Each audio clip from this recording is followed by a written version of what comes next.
la realidad del morochito neuquino que corría por las bardas del Chocón, que jugaba al fútbol, a la pelota en el barrio Los Canales de Plotier, en la canchita de barrio, que todas las mañanas me tomaba el colectivo, el turismo Lanín, que no sé si sigue existiendo, el turismo Lanín, con la mochila, con la mochila. Dicen que no está más. No está más. Bueno, el turismo Lanín era la empresa colectivo que unía Plotier con Neuquén. Yo todos los días a las 6 y algo de la mañana me tomaba el colectivo con la mochila cargada de sueños para ir a estudiar acá al Colegio Don Bosco en la calle Chaneton.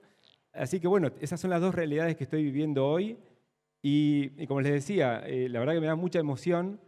Yo sé muy bien que la probabilidad de que hoy esté sentado acá con el inicio de aquel momento, la probabilidad era muy baja, pero también sé que la historia mía no es una historia única. O sea, hay miles de emprendedores que empezaron con una baja probabilidad de que las cosas pasen y estoy seguro que está siendo la historia que ustedes hoy están acá construyendo, tratando de construir una historia de que pase algo positivo y sabiendo que en el medio no saben si va a pasar. Entonces, básicamente lo que les quiero decir es, si ustedes están hoy compartiendo este sentimiento que por lo menos que yo tengo, que es la adrenalina, el miedo de no saber si voy a llegar a eso que quiero llegar, pero si también están compartiendo este sentimiento que yo tengo, que es la energía y la felicidad de estar haciendo algo que eligieron y que al menos están intentando, entonces los convoco a que sigan participando de este tipo de eventos, porque este tipo de eventos enriquece, escuchar historias agrega mucha reflexión, y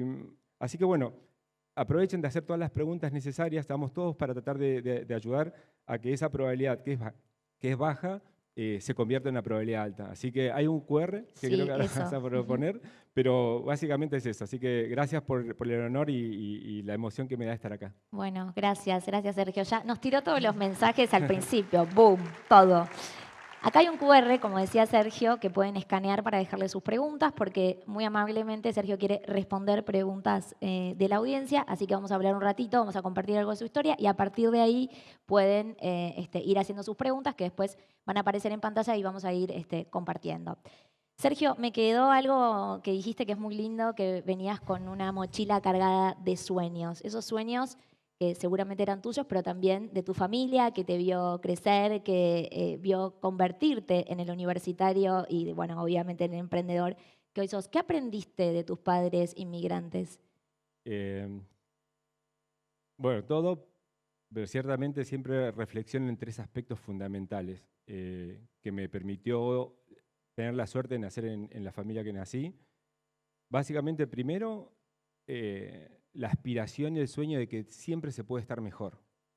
Mis papás son inmigrantes bolivianos, mi papá era albañil, vino acá a Neuquén por trabajar en la represa del Chocón, y eso lo movió, tratar de buscar un futuro mejor para la familia.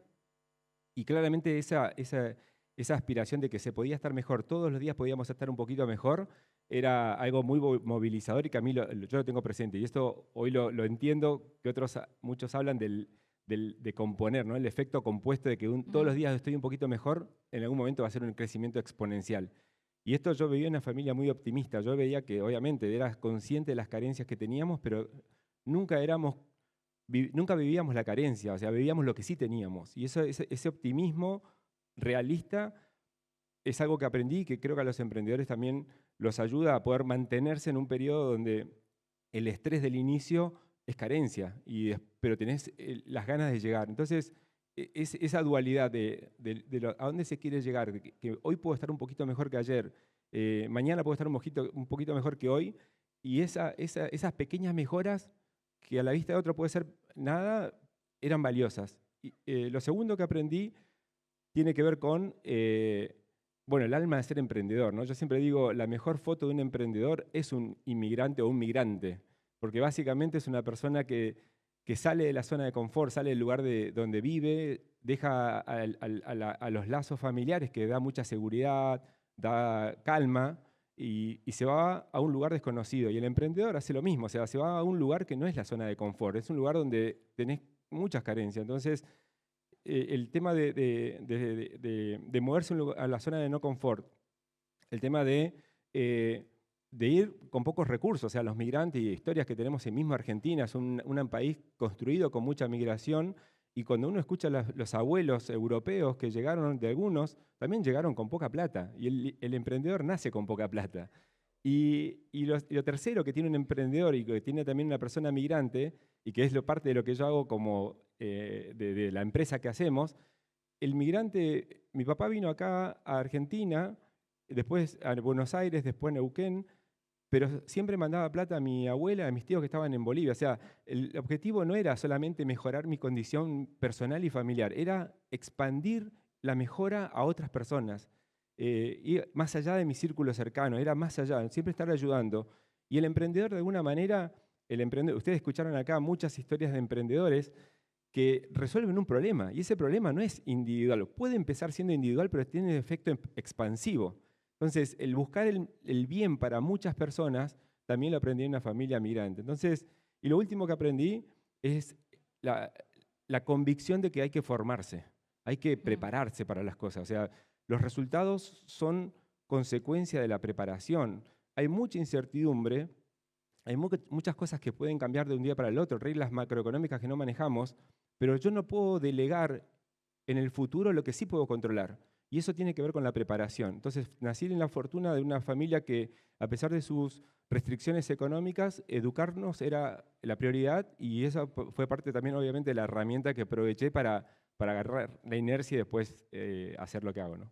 Entonces, manejo de incertidumbre, Sí, difícil, sí. de la escasez La escasez, y preparación. Esos preparación. fueron como los tres aprendizajes que te quedaron de tu familia y que Bien. también fuiste aplicando vos a lo largo del tiempo y que tienen muchísimo que ver con la vida y el camino de un emprendedor, ¿no? Sí, sí, sí. Hay un momento de tu historia que me parece muy interesante, que puntualmente lo mencioné en la introducción, y tiene que ver con ese momento en el que decidís ponerte a emprender. Y ahí dejaste la carrera corporativa para ponerte a emprender. Y ahí hay varias cosas que se juegan, ¿no? El acceso a mayor capital, crecimiento económico, tiempo, etcétera. ¿Cuántos años tenías vos cuando decidiste tomar esa decisión? Bueno, cuando decidí ejecutar la decisión, porque la decisión la venía trabajando 6 años antes y la preparación lo hice desde que tenía 15 años. Desde 15 años yo tengo el sueño de ser, la palabra emprendedor es una palabra nueva para mí claramente, era tener mi propia empresa. El sueño de tener mi propia empresa yo lo recuerdo muy claro a los 15 años o en esa época. La decisión de que sí, ya está, ya tengo que cortar y tengo que arrancar mi propio negocio, mi propia empresa, empezó a los 33 años y terminé renunciando a los 39, 40 años. Corté ese ciclo de desarrollo corporativo, profesional corporativo, para empezar de cero. ¿Y qué indicadores te dieron la pauta, entre comillas, de que era el momento? Porque nunca hay un momento ideal, como decía Dano, han dicho varios speakers que estuvieron acá. Pero para vos, para Sergio. Bueno, la decisión de ejecutar eso, es decir, mandar el telegrama de renuncia y decir, ahora estoy solo y tengo que hacer lo que me toque y lo que yo pensé que iba a hacerlo solo. O sea, la decisión, la convicción detrás de esa decisión fue fácil. O sea, la convicción ya la tenía la venía nutriendo desde 15 años. O sea, ese sueño de querer hacer las cosas de mi propio negocio lo tenía a los 15 años. Entonces, la convicción detrás de la decisión fue fácil. La decisión fue la más difícil que tomé en mi vida, porque yo después aprendí que en la vida profesional de las personas, de los 40 años para arriba es donde uno hace el 90% del desarrollo patrimonial económico. Entonces yo tenía 40 años. O sea, yo estaba entrando a ese ciclo es como que las personas tenemos un ciclo de estudio, de práctica, que sería entre los 30 y 40, hay edades que se van corriendo, y después de los 40 uno va reproduciendo lo que fue aprendiendo y lo que es bueno. Entonces, el 90% del desarrollo económico, del ingreso económico, pasa después de los 40. Y yo a los 40 estaba renunciando, o sea, cortando el ciclo de reproducción para empezar. La estadística dice, el 90% de los emprendedores fallan en los primeros 3 años.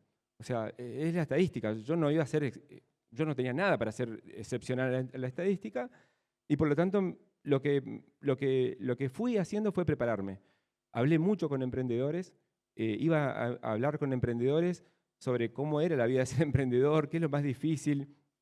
Leía libros, biografías de emprendedores, de empresarios nuevos, empresarios viejos, cómo se creaban los negocios. O sea, fue mucha formación de experiencias del cómo, el qué era mío, pero el cómo era lo que yo podía aprender. Y y después mucha autorreflexión también. ¿Qué tipo de persona soy? La verdad que esto de la montaña rusa y todo ese estrés, el manejo de la presión es real y no todas las personas soportan la presión. Eso no significa que si no soportas la presión no puedas emprender. Lo que significa que si vos no soportás la presión porque te conoces que no soportás la presión, tenés que buscar un cofundador que aguante la presión, porque alguien la tiene que aguantar. Entonces, ese autoconocimiento me dio muchos elementos para elegir cómo voy a emprender, con quién voy a emprender, y en esas charlas encontré también, yo estaba en el mundo corporativo, entonces yo estaba saltando a algo que era muy incierto, entonces hablé con headhunters, con gente que recluta talento para empresas. Y entonces les preguntaba, miren, yo soy Sergio Sarabia, soy este currículum, vengo de un desarrollo corporativo, tengo este proyecto de crecimiento dentro de la empresa, pero voy a saltar a ser emprendedor.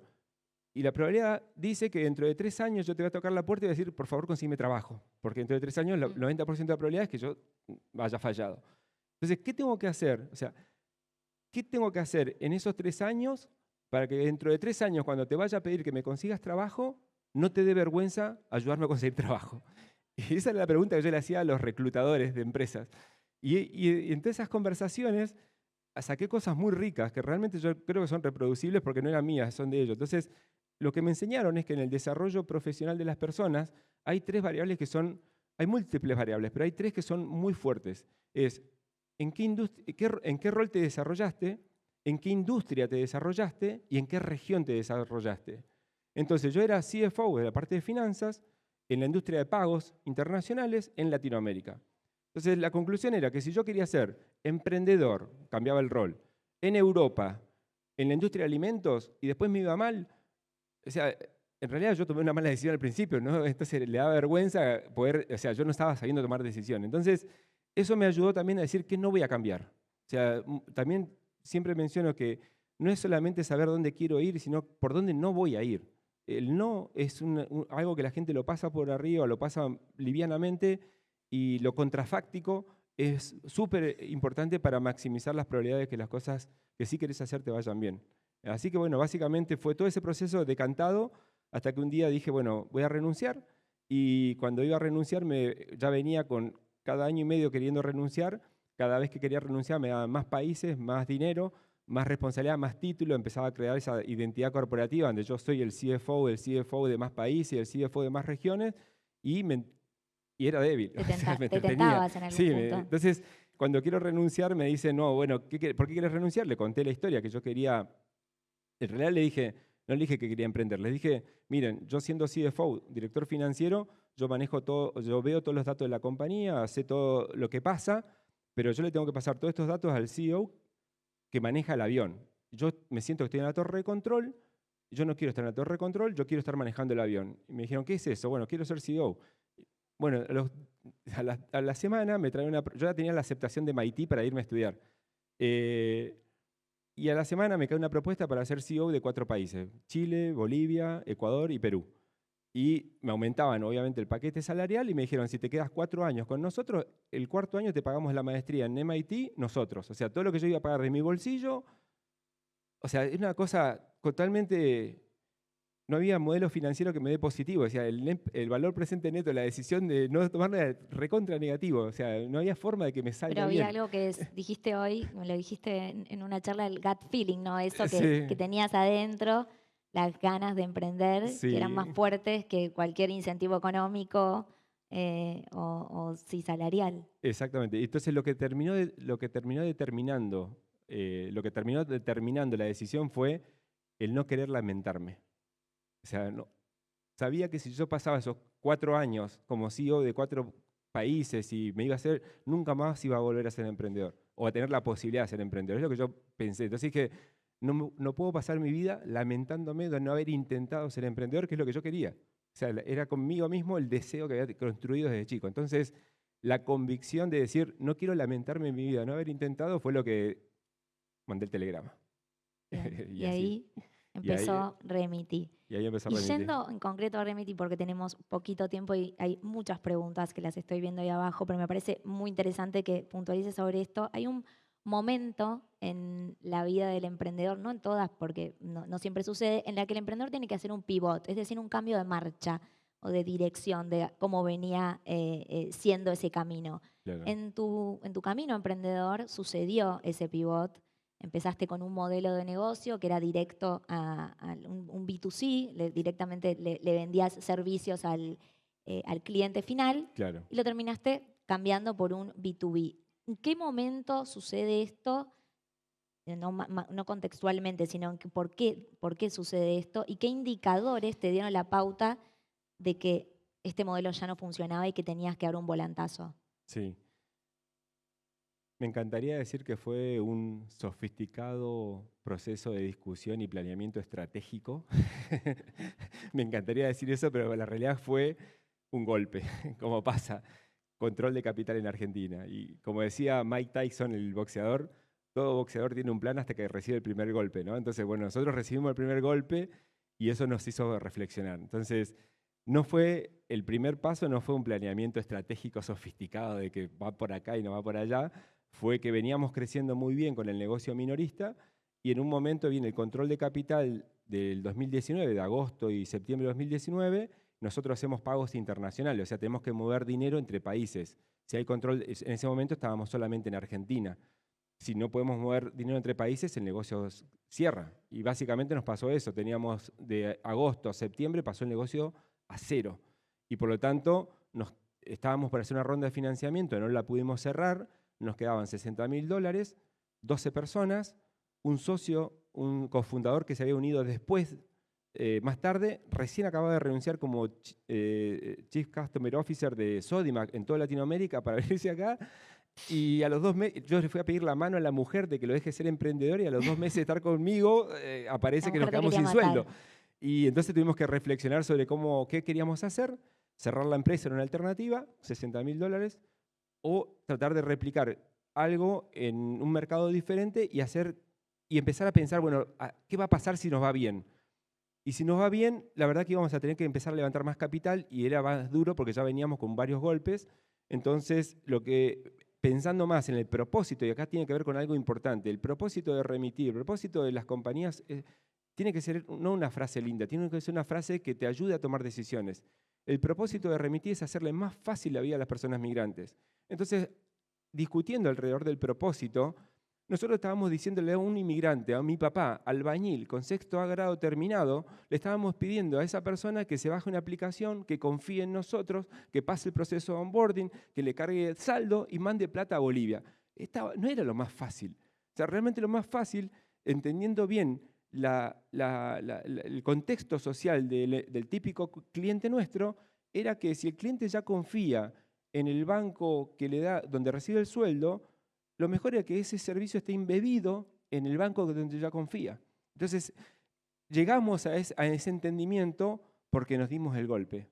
Si no, quizás hubiéramos tenido otro modelo y yo creo que no hubiera sido tan bueno como es ahora desde el punto de vista económico, pero también desde el punto de vista de impacto. Hoy tenemos un efecto multiplicador porque ahora me conecto. En el caso de... puedo mencionar alguna marca, bueno, Banco Galicia, Brubank, si hacen envío a otros países, el que está detrás de esos envíos a Venezuela, a Colombia, a Perú, a Estados Unidos, a Europa, somos nosotros. El efecto multiplicador que tenemos es mucho más grande y el propósito que teníamos lo estamos cumpliendo de una manera mucho más expansiva, ¿no? Pero vino por un golpe, ¿no? Después planificamos. No, tremendo. ¿Y ese golpe cómo te pegó a vos, Sergio, como persona, más allá de como emprendedor? Porque vos venías de que te vaya muy bien. Sí, yo soy una persona, siempre digo, hay dos tipos o por lo menos, no es que hay, en el mundo de alta performance, o sea, los deportistas, y se estudia mucho cómo toman decisiones, hay cierta bibliografía sobre cómo es el mindset o la estructura mental de las personas de alto rendimiento, ¿no? Y hay dos formas de ser jugadores de alto rendimiento. Un emprendedor de alguna manera, podría ser catalogado por la presión que recibe. Y están los que aman ganar y los que odian perder. Los dos pueden llegar a ser número uno en el deporte de élite, pero el que ama ganar tiene una conducta diferente al que odia perder. El que ama ganar va por más, a veces itera, no le preocupa, fallaste, no, voy pruebo más, porque no me preocupa haber fracasado, porque me importa ganar y estoy focalizado en que pase. Entonces itera y no sufre por lo que le fue mal.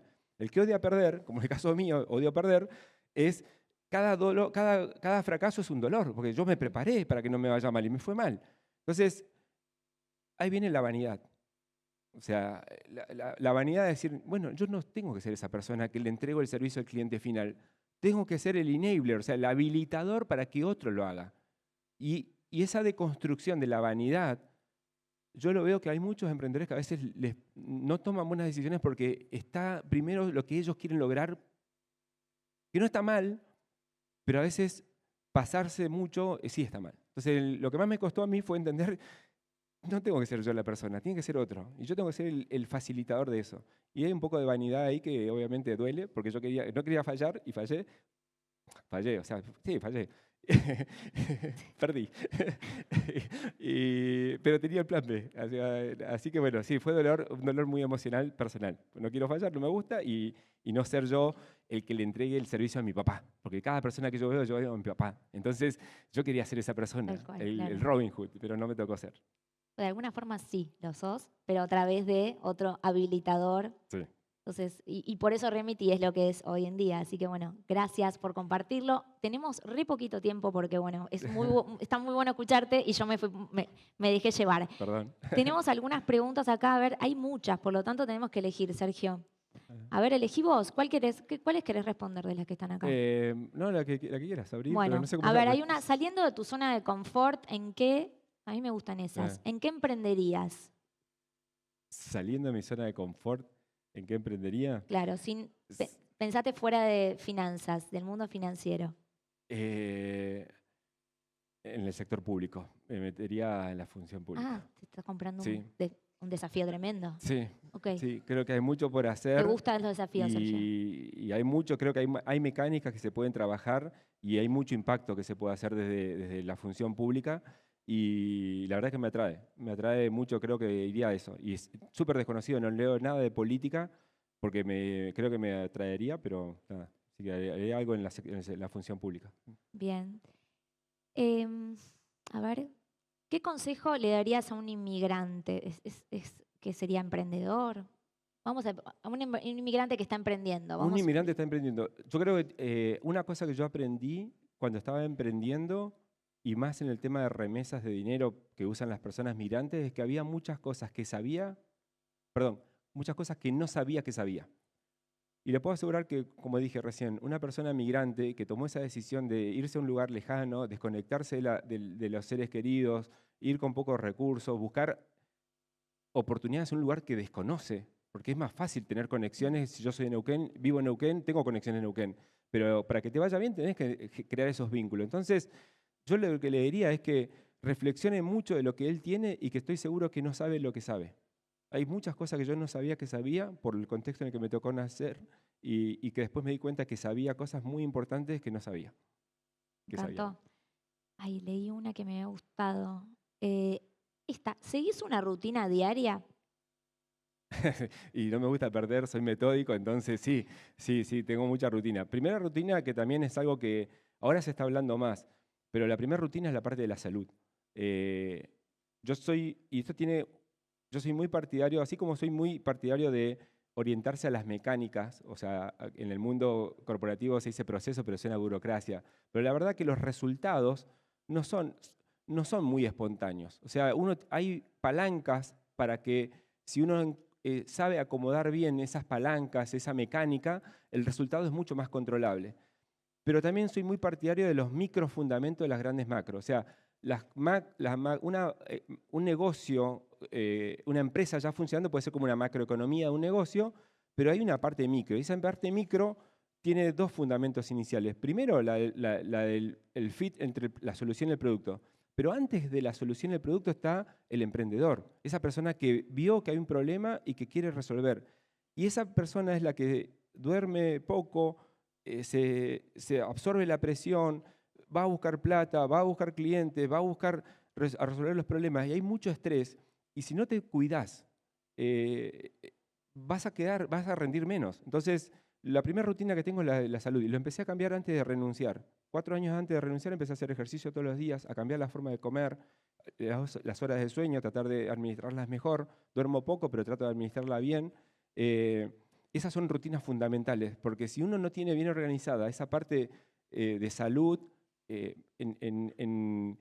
hay un eslogan de un equipo de fútbol de acá de Argentina que se llama Gimnasia de Esgrima La Plata, pero también está en la Universidad de Columbia, en New York, que es una universidad muy vieja, que se llama Mens sana in corpore sano. O sea, mente sana en cuerpo sano, y al revés. Entonces, es muy importante la rutina de la salud para que después vos puedas hacer las cosas que querés y soportes la presión y todo el ida y vuelta que tiene un emprendimiento. Así que esa es la primera parte, y después la rutina es la organización del equipo. Primero trato de que el equipo tenga claro lo que tiene que hacer cada día para yo después hacer mis cosas. Entonces yo trato de generar inercias y después hago mis cosas, ¿sí? Pero básicamente sería el resumen. Qué importante hablar de salud, esto, ¿no? De tu salud física, de salud mental también, de bienestar emocional, porque finalmente también todo termina impactando. Y yo lo veo a Pancho que está ahí como diciendo, Juli, tendrías que ir cerrando. Me da pena porque hay un montón de preguntas, pero yo creo que te pueden abordar a vos para hacerte estas preguntas después, ¿no? Sí, feliz Lo siempre de pueden taclear responder. Sí, yo y siempre feliz de Sergio va a responder. poder responder las preguntas. Pero bueno, Sergio, me encantó haber compartido con vos. No sé si hay algún mensaje de cierre que quieras darle a los neuquinos. A los neuquinos y a los patagónicos y a todos. La verdad que yo, cuando me invitaron a participar, obviamente me dio fascinación, porque obviamente me encanta. Hay una pregunta del síndrome del impostor.